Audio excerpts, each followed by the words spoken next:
एक तरफ Israel army का हर एक नियम को ब्रेक करते हुए गाजा में तबाही मचाना और दूसरी तरफ दुनिया के हर एक कोने में हजारों लाखों की तादाद में लोगों का जमा होना और प्रोटेस्ट करना।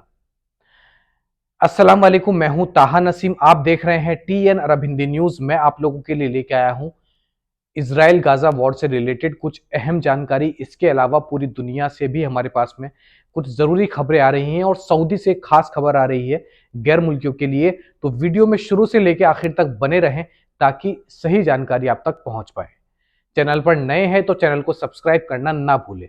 तो चलिए खबरों की शुरुआत करते हैं। सबसे पहले बात कर लेते हैं एक रोड हादसे की जिसमें लगभग 32 से ज्यादा लोगों की जान चली गई।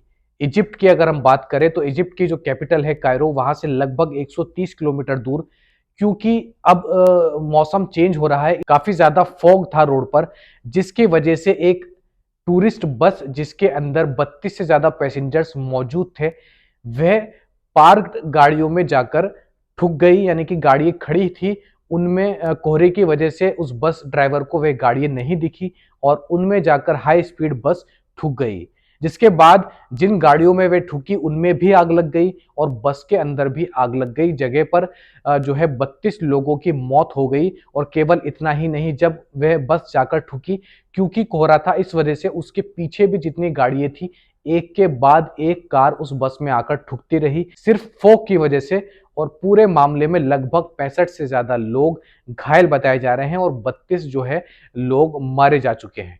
बताया जा रहा है टोटल 29 गाड़ियां इस बस से आके टकराई और इस बस ने ठोका। टोटल जो संख्या है वो 29 गाड़ियों की बताई जा रही है। तो सभी गाड़ियों में आग भी लग गई थी, जिसके बाद फायर एक्सटिंग्विशर वहां पर पहुंची और आग बुझाने का काम किया। घायलों को अस्पताल में भर्ती कराया और मरने वालों को उनके परिवार तक पहुंचाया गया।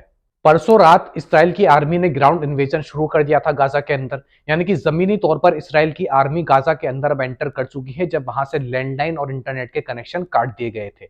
इस पूरे मामले को लेकर सऊदी अरब ने UN में इस पर हंगामा किया। इसके ऊपर कड़ी निंदा जताते हुए कहा कि ये इंटरनेशनल वॉर के एकदम खिलाफ है और इस तरीके की कार्रवाई जो है इसराइल को नहीं करनी चाहिए और इमीडिएट तौर पर UN को इस पे एक्शन लेना चाहिए और ये जो हमले वहां पर हो रहे हैं इसको रोक देना चाहिए। सीज फायर की मांग सऊदी अरब की तरफ से की गई और घायलों के लिए फर्स्ट एड ज्यादा से ज्यादा पहुंचाई जाए, इसके लिए भी सऊदी अरब ने आवाज उठाई है। लेकिन क्या केवल आवाज उठाने से काम हो जाएगा?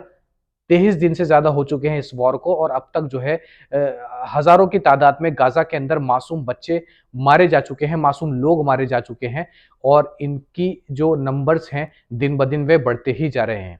इसके अलावा इस्राएली आर्मी ने कुछ और मदद के जो ट्रक्स आ रहे हैं उनको एंटर करने की इजाजत दी और UN की तरफ से जो फर्स्ट एड के ट्रक्स भेजे गए, गाजा में जिस जगह पर वह रोके गए थे जहां से सारा सामान लोगों में डिस्ट्रीब्यूट किया जाना था, जो वेयर हाउसेज में ये ट्रक्स लगे थे, उस वेयर हाउसेज के ऊपर गाजा के लोग इस तरीके से टूटे। यानी कि जिसके हाथ में जो लगा वे लेकर वहां से फरार हो गया। वे चाहे आटा हो, खाने पीने की कोई भी सामग्री हो, दवाई हो, लोगों ने वहां जमकर जो है सारी चीजें इकट्ठा करनी शुरू कर दी। तो इससे हम अंदाजा लगा सकते हैं कि इतने दिनों में ही गाजा की क्या हालत हो चुकी है और वहां पर खाने के लिए कुछ भी नहीं बचा है। इसके बाद ही ऐसा रिएक्शन गाजा के लोगों का देखने के लिए मिला।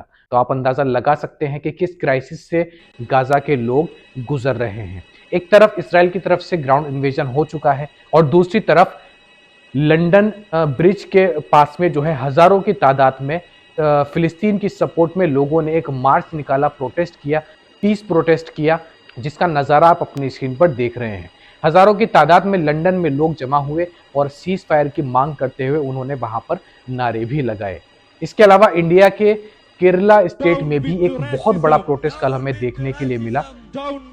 जुम्मे से ये प्रोटेस्ट स्टार्ट हुआ था, जिसमें हजारों की तादाद में लोग पहुंचे और ये जो जेनोसाइड इसराइल की तरफ से हो रहा है इसको रोकने की मांग की। इनकी भी सीज फायर की मांग थी और इन्होंने नारेबाजी करते हुए कहा कि जो गाजा के अंदर इनोसेंट लोग मारे जा रहे हैं उनके कत्ल को अब रोक देना चाहिए। और फिलिस्तीन की सपोर्ट में इन्होंने काफी ज्यादा नारे लगाए और जो तादाद बताई जा रही है वह भी हजारों की संख्या में बताई जा रही है। तो न्यूयॉर्क का ग्रैंड सेंट्रल हॉल हो या फिर लंदन ब्रिज हो या इंडिया का केरला हो या हमारे पूरी दुनिया के कितने ऐसे देश हैं जिन्होंने यूएन में भी फिलिस्तीन की सपोर्ट दिखाई है और ग्राउंड पर भी अलग अलग देशों के नागरिक भारी संख्या में उतरकर फिलिस्तीन के सपोर्ट में मार्च किए हैं। लेकिन इसराइल इन सबको नजरअंदाज करते हुए हमले किए जा रहा है और अब तो ग्राउंड इन्वेजन तक बात आ चुकी है। अगली जानकारी हमारे पास में आ रही है सबक न्यूज की तरफ से। सऊदी अरब में रहने वाले सभी गैर मुल्कियों और खासकर ड्राइवरों के लिए खबर आ रही है। मैं आपको ये वीडियो दिखा रहा हूं, आप अपनी स्क्रीन पर देख रहे होंगे।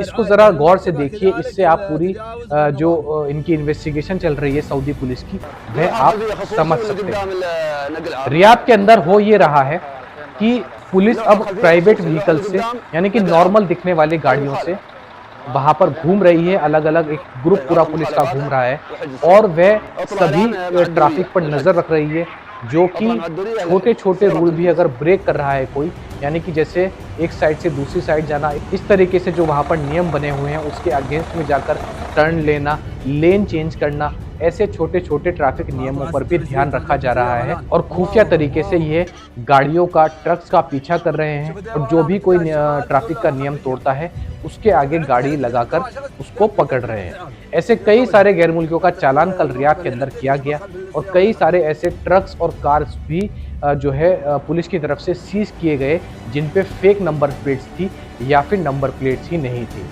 तो ये खुफिया तरीके से रियाद के अंदर पुलिस काम कर रही है। जो भी रियाद के अंदर ड्राइवर हैं या फिर रियाद से गुजरने वाले हैं, इस बात का खास ख्याल रखें कि वहां के रोड्स पर अगर आपकी गाड़ी किसी भी तरीके से कोई वायलेशन करती है तो आप वहां से बचकर नहीं निकल पाएंगे। आम गाड़ियों में, प्राइवेट दिखने वाले गाड़ियों में रियाद के अंदर पुलिस अब घूम रही है। अगली जानकारी हमारे पास में आ रही है एएफपी न्यूज एजेंसी की तरफ से। एक सभा में फॉर्मर प्रेसिडेंट डोनाल्ड ट्रंप ने एक बयान दे दिया है फिर से, जिसकी वजह से वह सुर्खियों में आ चुके हैं।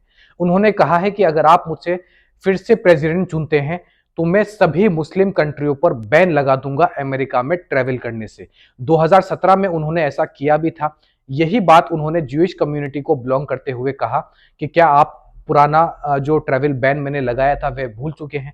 2017 में डोनाल्ड ट्रंप की तरफ से जो है लीबिया, सीरिया, लेबनान, सोमालिया, ऐसे देशों पर ट्रैवल बैन लगा दिया गया था।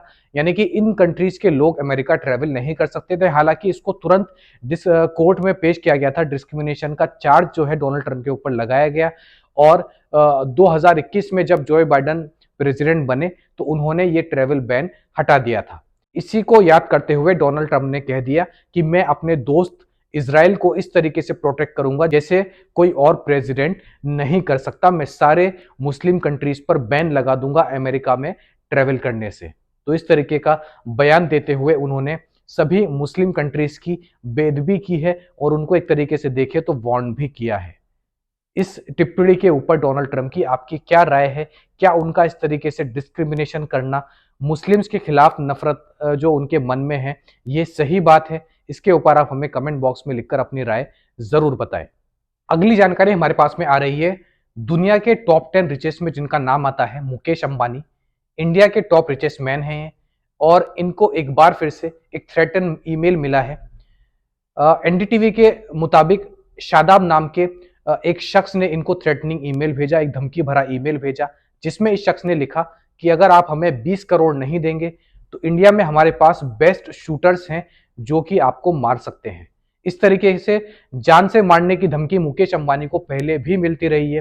हालांकि इस शख्स के खिलाफ अब एक केस दर्ज करा दिया गया है और 2021 में भी मुकेश अंबानी के घर के बाहर से एक पूरी बॉम्ब से लदी गाड़ी बरामद हुई थी और पहले भी इस तरीके के जो थ्रेटन ईमेल्स हैं वह मुकेश अंबानी को आते रहे हैं।